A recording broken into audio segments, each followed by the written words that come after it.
Ryan here. I am back at another AIDS Fanfest of 2020. And as you can see, we got some Q&A sessions back here. And there's a whole bunch of other things going on too, like playing games. I like this game a lot. This one's pretty cool. So once again, we are in Jack London Square. Let's go around and see what I can find today, okay? This should be a really fun day. Way down in. Awesome. What a Fanfest. Are you guys fired up? Yeah. All right. Tony, thanks for the shout out. It's going to be a great day today to celebrate A's baseball. We are standing here. Right behind me is the location we're going to build this incredible new ballpark. Who's fired up about that? This is the season. Not only do we have an incredible team that Bob is leading, these incredible players, David and Billy. Manager, coaches, president. Enjoy Fanfest, everybody.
And our first person I'm going to bring up, basically he has gotten this ball club, no matter what the obstacles are, he's gotten this ball club into the playoffs half the time he's been here. He's truly one of the great executives in the history of sports. He's going to be a baseball Hall of Famer. They did a book, they did a movie, because they realized what this guy's doing here is pretty incredible. Please welcome, and I mean one of the true great executives in Major League Baseball history, in sports history, Billy Beane. Yeah.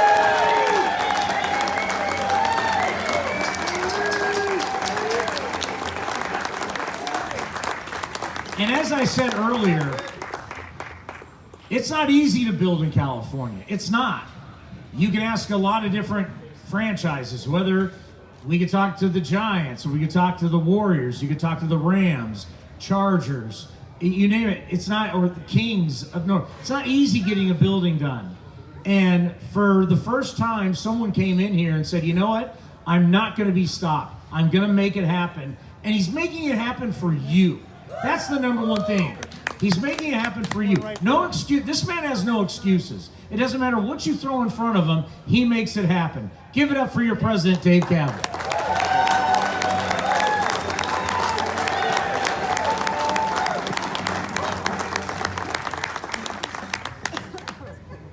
And Dave, we'll start with you, and it's true because you've actually built a stadium, is what you did with the Via Stadium down in the South Bay with the earthquakes. You know it's not easy, but the thing that I love is, like, no matter what happens to you, it's always positive and always moving forward. Well, it's all about momentum. getting these big ballparks or stadiums approved. And so you just need the fans, the community, everyone pulling the same direction to make such a massive project happen. And I think that's the exciting thing about where we are with the A's new ballpark here at Jack London Square. We have gotten so many approvals over the last year and a half, probably more than I thought were even possible. And this will be the year we get the final approval. And so hopefully it'll happen this summer. We just need one big city council vote. And so we just got a vote this week. We got an 8-0 vote, which getting a unanimous vote for the city of Oakland is, almost like a miracle, but we did it. And so we need another. We just need 5. We don't need 8, but we'll take as many as we can get. And that'll be a great day for Oakland and for the A's, and will allow us to get over the political approval so we can move forward and break ground. How great is it for you to see this really start to be real? Well, first of all, just so you guys know, Dave behind closed doors is exactly the way you see him now. And I say it as the ultimate compliment. He is the ultimate optimist. He's an absolute joy to work next to, because he basically doesn't, I don't want to say no, that's the wrong word because it sounds pushy, but he just thinks he's going to figure out a way to get things done. So you got a great guy who's but listen, I've been here for so many years. Again, it's in capable hands. They don't need me working on the stadiums. We got Dave and his team working. Me and David Forrest had Bobby Melvin have our hands full, putting together a team every single year. What's kind of cool out here is it's been this like, how many years now? 23 years? And I see the jerseys out there, and I see the Chapman jerseys, I see the Olsen jerseys, and I started thinking about all the eras we had, going back to, with McGuire, and then the Giambi, Hudson Mulder, Zito, then Frank Thomas, Danny Herron, Nick Swisher, and now this group now, and then the 12, 13, 14. And it's really neat to know that you've got that foundation. I talked to Susan Slusser at the Chronicle. You may know her. She's been, and this is probably the winter we've been the least active. And normally you'd say, well, that's not a good thing, but I think it actually is a good thing, because I think it shows the stability with this team. And we didn't feel like we needed to make a lot of transactions, because this team, it's young, it's returning, coming off 2 97-win seasons, and we feel really good about the core going forward. And so me and David and the rest of the crew didn't have a whole lot to do this winter. This is from John from Woodland, and he's directed the question to Billy Beane. Of course. So I'm watching Moneyball for like the 100th time this morning, and I want to know how much of that film took artistic license from like what actually happened in real life. Well, here's actually all the parts that you liked, which sounds like you liked most of it, right? Yeah. Those were all true. And all the parts you didn't like, completely made up.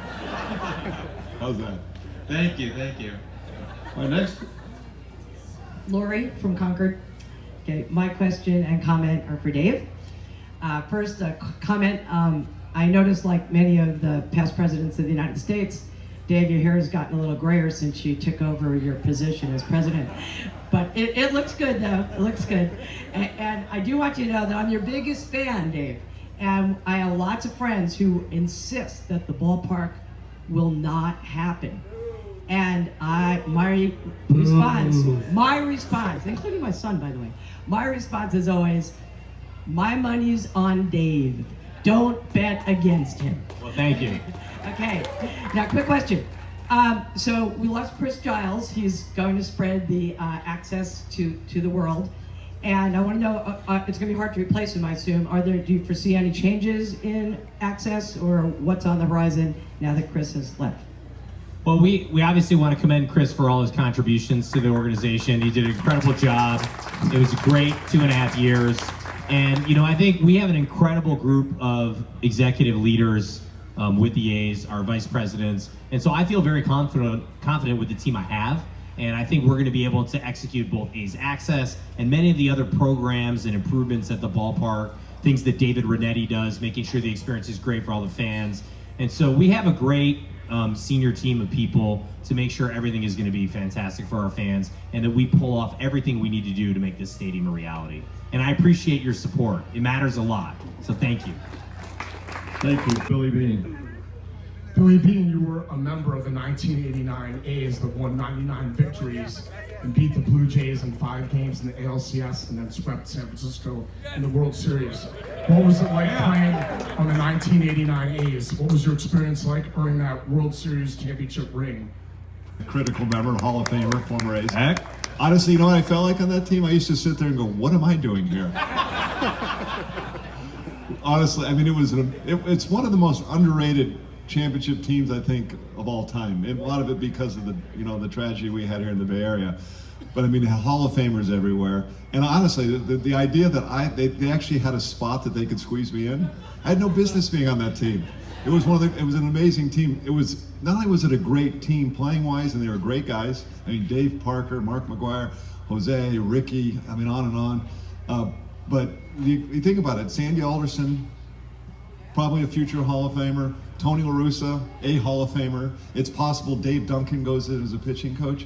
So to be able at that age, I was in my 20s then, and to be able to be around that type of greatness, not just on the field, but in the executive room as well, was quite I think for me, had a huge impact. And I think it's one of the reasons I'm here today, because I got to hang around some greats.